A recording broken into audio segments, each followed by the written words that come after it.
In the last video, I gave the broad strokes on how my resume grew to a almost unmanageable size, with all the job floating, hopping, or drifting, whatever moniker you want to put to it.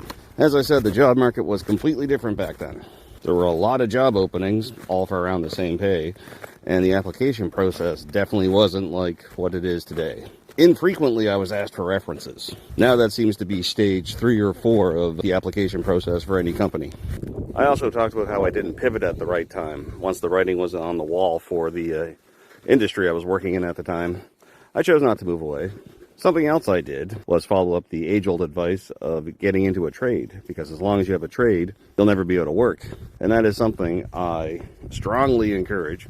Not really any advice from any previous generation, including my own, will have anything to do with what the job market is like in 5 years.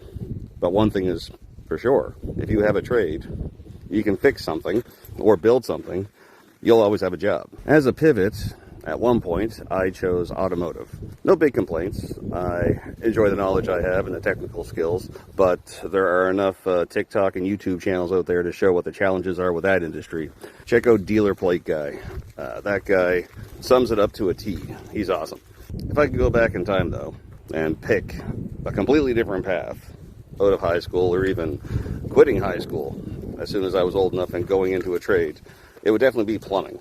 I think there's just much more earning potential. But it seems like automotive is a thread that keeps on getting woven into whatever I do. Case in point, my first book, Come Out at Night.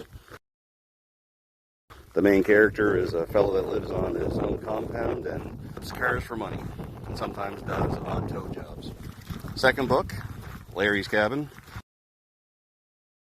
It's a bunch of dealership bros going on a weekend-long camping trip. Something horrific might happen, who knows.